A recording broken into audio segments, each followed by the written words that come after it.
नमस्कार साथियों, आप सभी का वर्षिका एकेडमी में स्वागत है। आज हम आपको ऑडिटिंग का चैप्टर 3 वाउचिंग के बारे में आपको पढ़ाएंगे कि प्रमाणन क्या होता है। हम ये वीडियो ज़्यादा अधिक ना हो, जिसमें समय ना लगे, इसलिए हम इसको 3 टुकड़ों में आपको बांटेंगे साथियों। ठीक है, हम आपको पढ़ाएंगे वाउचिंग के बारे में पढ़ाएंगे। ठीक है, जिसमें प्रमाणक से तो क्या आशय है, वाउचर से क्या आशय है, वाउचिंग से आप क्या समझते हैं। ठीक है, और इसकी परिभाषा क्या क्या होती है। ठीक है, और हम एक इसमें आपको बताएंगे कि वाउचिंग करते समय किन किन बातों का ध्यान रखना चाहिए। ठीक है साथियों, इस प्रकार से और इन 4-5 चीज़ों के बारे में इसमें बताएंगे। सेकंड पार्ट में हम आपको नेत्य जांच, प्रमाणन में क्या अंतर है, इस प्रकार से उसके प्रमाणन क्या क्या उद्देश्य है, इस प्रकार का टॉपिक पढ़ाएंगे साथियों। ठीक है साथियों, अब हम चर्चा करते हैं। सबसे पहले अध्याय 3 है अपना, प्रमाणन की संकल्पता, महत्व एवं प्रक्रिया क्या होगी। ठीक है साथियों, अब हम चर्चा करते हैं प्रमाणक से क्या आशय है। ठीक, प्रमाणक को सबसे पहले क्या कहते हैं, वाउचर कहते हैं।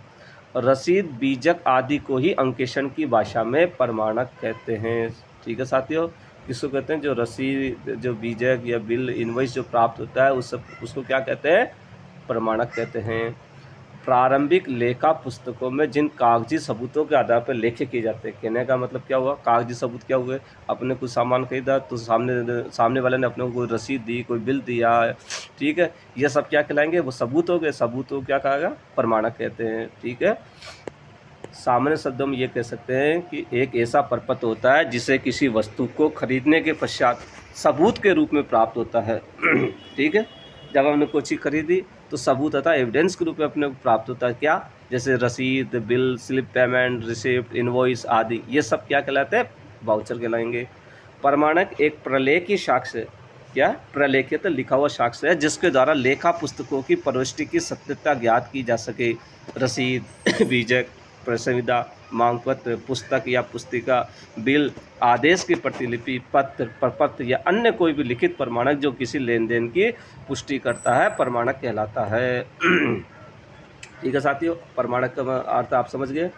वाउचर का मतलब क्या हुआ, जो भी हम सामान खरीदते हैं, कुछ करते हैं, तो एविडेंस के रूप में जो हमें प्राप्त होता है, क्या, जैसे कोई भी, जैसे बिल प्राप्त हुआ, रसीद प्राप्त हुई, इनवॉइस प्राप्त हुआ। ठीक है, ये सब क्या कहलाते हैं, प्रमाणक कहलाएंगे। अब करेंगे वाउचिंग। जो प्रमाणक प्राप्त होते हैं, अब है प्रमाणन से, अर्थात जो प्रमाणक हमें प्राप्त होते हैं उनकी जांच करना वाउचिंग कहलाती है। ठीक, प्रमाणन को क्या कहते हैं इंग्लिश में, वाउचिंग।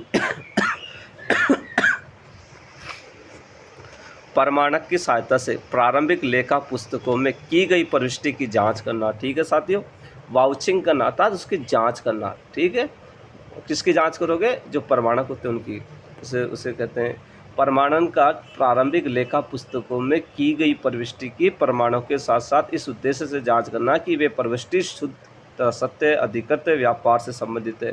किस चीज़ के लिए करते हैं हम इसकी जांच, किस लिए करते हैं कि वह शुद्ध है कि या नहीं, वो सत्य है कि या नहीं, वह अधिकृत है कि या नहीं, वो व्यापार से संबंधित है कि या नहीं। प्रमाणन, वाउचिंग को क्या कहा जाता है साथियों, अंकेक्षण कार्य की आत्मा कहा जाता है।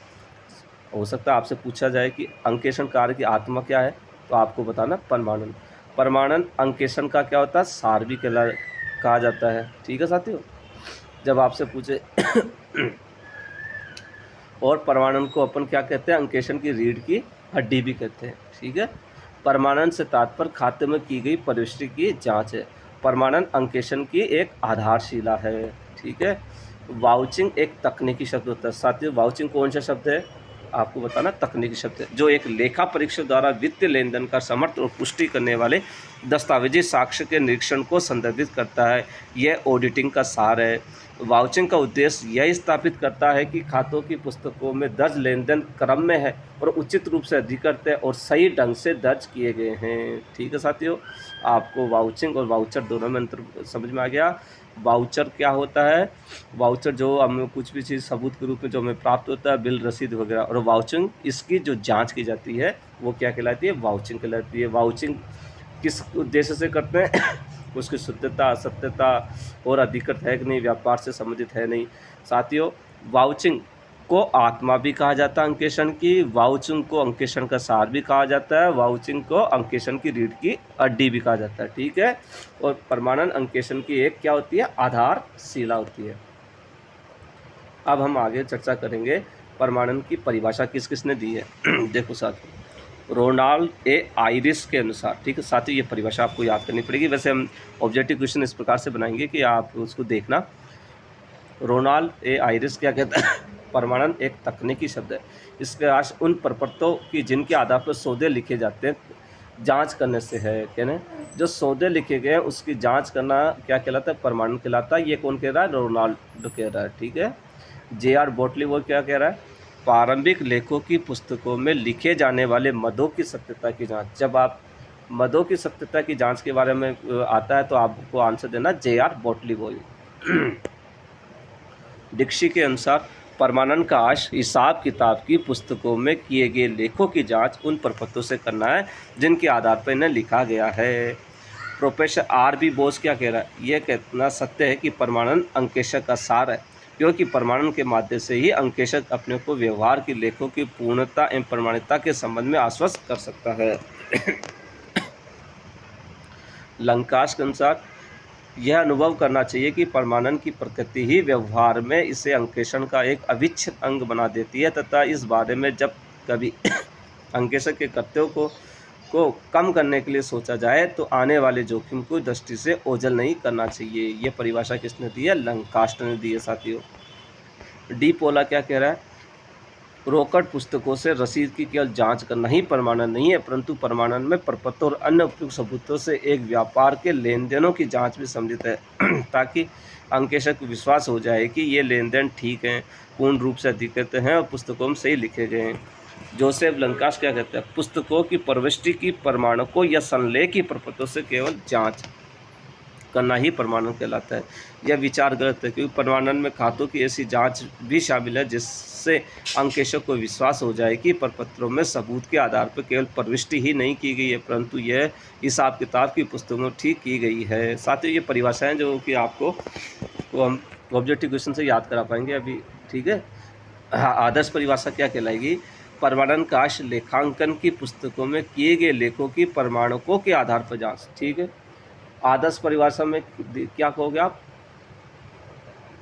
लेखों की प्रमाणकों के आधार पर जांच, ठीक है, तथा इन प्रमाणकों की भी इस आशय से जांच करना कि यह ठीक है या नहीं। इस जांच का उद्देश्य यह ज्ञात करना होता है कि पुस्तकों में किए गए लेख 100% सही एवं उचित है कि या नहीं। अब साथियों, जो वाउचिंग होती है उसको जो जांच करते समय आपको किन किन बातों का ध्यान रखना होगा, ठीक है। अब हम एक एक पॉइंट बताएंगे, 10-12 पॉइंट ध्यान देना साथियों। नियोक्ता का नाम, सबसे पहले नियोक्ता नाम प्रत्येक प्रमाणक नियोक्ता के नाम में होना चाहिए, ठीक है। वाउचिंग जो होती है वो जो उसके संबंधित के नाम होने चाहिए। यदि प्रमाणक नियोक्ता के अतिरिक्त किसी अन्य व्यक्ति के नाम है तो ऐसे प्रमाणकों को क्या करना चाहिए, स्वीकार नहीं करना चाहिए। कहना का मतलब, मान लो जिस किसी ऑफिस से संबंधित है, संस्था से संबंधित है, उससे नहीं है तो उसको स्वीकार नहीं करना चाहिए, ये मानना चाहिए ये फर्जी है, ठीक है। इसके अतिरिक्त प्रत्येक प्रमाणक व्यापार संस्था से संबंधित होने चाहिए, न कि व्यापारी कर्मचारी के निजी उपयोग से संबंधित, ठीक है। वो संबंधित संस्था से होनी चाहिए, किसी निजी उपयोग के काम के लिए वाले प्रमाणक वाउचर काम में नहीं लिए जाएंगे। प्रमाणक की तिथि, दूसरा प्रमाणक तिथि, प्रत्येक प्रमाणक पर तिथि अवश्य होनी चाहिए, ठीक है। जो भी आपके वाउचिंग होता है उसको तिथि का अर्थ है दिनांक, भाई कब ये जारी हुआ, कब बिल बना, क्या है उसकी दिनांक होनी चाहिए। यह तिथि उस वित्तीय वर्ष या उस अवधि की होनी चाहिए जिस अवधि की लेखा पुस्तकों में अंकेशन किया जा रहा है। छपे हुए फॉर्म छपा हुआ फॉर्म, अर्थात जहाँ तक संभव हो प्रमाणक छपे हुए फॉर्म पर ही होने चाहिए, ठीक है। बिल इनवॉइस जो फिक्स होते हैं उसी पर होने चाहिए। क्रम संख्या को होना, भाई आपको कोई बिल मिला उस पर उसने क्रम संख्या नहीं लिखी तो इसका मतलब वो फर्जी बनाया गया है, इसलिए क्रम संख्या होना आवश्यक है ताकि ये पता चल सके कि अब तक कितने बिल कट चुके हैं। प्रमाणकों पर क्रम संख्या छपी होनी चाहिए एवं क्रम संख्या के आधार पर ही उन्हें संलग्न करना चाहिए। प्रमाणक पर हस्ताक्षर, प्रमाणक पर भुगतान पाने वाले या उसके द्वारा किसी अधिकृत व्यक्ति के हस्ताक्षर होने चाहिए, जिसको भुगतान किया है मिला है उसके साइन भी होने चाहिए, देने वाले के भी।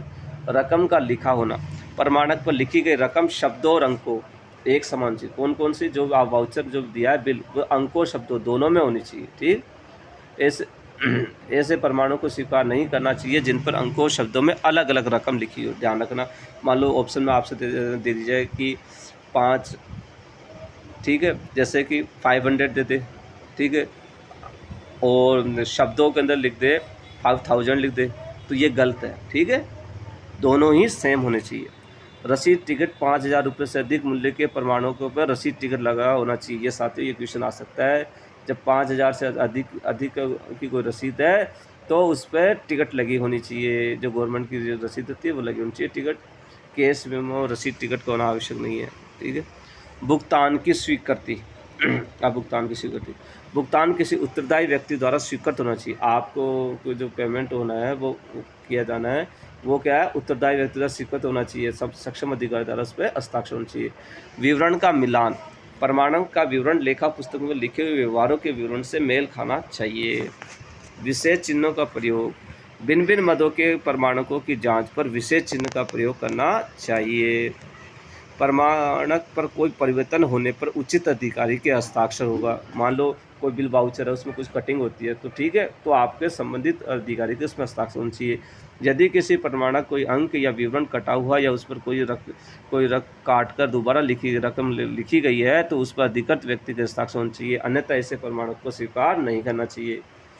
जांच किए प्रमाणकों को रद्द करना, आपने जांच कर ली, ठीक है, अब उनको रद्द करना पड़ेगा। जिन प्रमाणों की जांच हो चुकी है उन्हें एक रबर स्टाम्प लगाकर रद्द कर देना चाहिए ताकि एक प्रमाणक दोबारा न दिखाया जा सके। संबंधित व्यक्ति से पत्र व्यवहार, यदि अंकेशक को किसी प्रमाणक के संबंध में कोई संदेह हो तो उसे उस प्रमाणक से संबंधित व्यक्ति से पत्र व्यवहार करना चाहिए और वास्तविकता का पता लगाना चाहिए कि ये कहीं फर्जी तो नहीं है। सभी प्रमाणक क्रमांकित होने चाहिए, अर्थात जो वाउचर होते हैं 1 नंबर 2 नंबर जिस प्रकार से बिल बनते हैं उसी प्रकार से क्रम में होने चाहिए रखे हुए। सभी प्रमाणक क्रमांकित होने चाहिए, उनकी फाइल करने की उचित व्यवस्था होनी चाहिए। ठीक है साथियों, जिन प्रमाणकों की अंकेशक जांच कर ले उनको रबड़ की मोहर से चिन्हित कर देना चाहिए ताकि एक प्रमाणक 2 बार काम में नहीं लिया जा सके, अर्थात रद्द किया जाना लिख देना चाहिए रबड़ की मोहर लगा करके। जो प्रमाणक साझेदार, संचालन, मैनेजर या मंत्री आदि में से किसी के नाम से लिखा गया है उसके विषय में यह देख लेना चाहिए कि प्रमाणक का संबंध संस्था से है। यदि किसी प्रमाणक के संबंध में विशेष छानबीन की आवश्यकता हो तो ऐसी परिस्थिति में विशेष चिन्हों का प्रयोग करना चाहिए तथा सावधानी के साथ जांच करनी चाहिए। यथासंभव किसी विशेष पुस्तक से या किसी विशेष समय से संबंधित प्रमाणकों को एक ही बैठक में जांचने की प्रयत्न करना चाहिए। अंकेशक को यह विशेष कर देखना चाहिए कि प्रत्येक प्रमाणक किसी उत्तरदायी कर्मचारी के द्वारा सही प्रमाणित किया जाता है, अर्थात जब प्रमाणित होता है, वाउचिंग होते हैं, वो वेरीफाई होते हैं, वो संबंधित उत्तरदायी व्यक्ति में वेरीफाई होनी चाहिए, उस पर कर्मचारी के हस्ताक्षर भी होने चाहिए। खोए हुए प्रमाणकों तथा रसीदों के लिए एक सूची तैयार करनी चाहिए। मान लो कोई वाउचर खो गया तो उसकी सूची होनी चाहिए। एक उत्तरदायी कर्मचारी से उनके खो जाने के कारणों को पता लगाना चाहिए। ऐसी स्थिति में अंकेशक को बड़ी सावधानी से जांच करनी चाहिए। प्रमाणकों की जांच करते समय अंकेशक को संस्था के किसी भी कर्मचारी की सहायता नहीं लेनी चाहिए। ये भी क्वेश्चन बन सकता है कि मान लो कोई अंकेशक गया है वहाँ पे तो प्रमाणों की जांच कर रहा है तो वहाँ के अधिकारी से के साथ लेगा नहीं लेगा, उसको यह कार्य स्वतंत्र रूप से करना चाहिए। प्रमाणकों की जांच करते समय यह देख लेना चाहिए कि तत्संबंधित लेखा ठीक खाते में किया गया, अर्थात जो लेखा किया गया वो संबंधित खाते में किया गया है। पूंजीगत और आयगत, कैपिटल एंड रेवेन्यू व्यय के अंतर को ध्यान में रखना चाहिए। अब कुछ विशेष बातें भी हैं। प्रमाणक किसके नाम में है, सर्वप्रथम ये देखना चाहिए कि अमुक प्रमाणक नियोक्ता के नाम किसी अन्य व्यक्ति के नहीं है। ठीक है, संबंधित नियोक्ता के नाम होना चाहिए। यह भी स्पष्ट करना चाहिए कि प्रमाणक व्यापार से ही संबंधित है। ठीक है, व्यापार से संबंधित होना चाहिए। प्रमाणक उसी वर्ष के खाते से संबंधित है जिसका अंकेक्षण हो रहा है। प्रमाणक यहाँ वाउचिंग क्या होनी चाहिए, सदैव छपे हुए फॉर्म पर होनी चाहिए। प्रमाणक की रकम शब्दों तथा अंकों में साफ साफ लिखी जानी चाहिए। यदि रकम 5000 से अधिक हो तो प्रमाणक के ऊपर रसीद टिकट लगी होनी चाहिए। ये विशेष बातें हैं जिस पर हमें ध्यान देना। साथियों हमने आपको ये चैप्टर 3 का पार्ट 1 के रूप में वीडियो करा दिया है। अब हम सेकंड भी वीडियो आपको कराएंगे। इस प्रकार से इसके 3 वीडियो करके हम इसको वाउचिंग के चैप्टर को पूरा आपको समझाएंगे और इसके ऑब्जेक्टिव क्वेश्चन आप बनाएंगे और वो आपको हमारे वर्षिका एकेडमी ऐप पे मिल जाएंगे साथियों।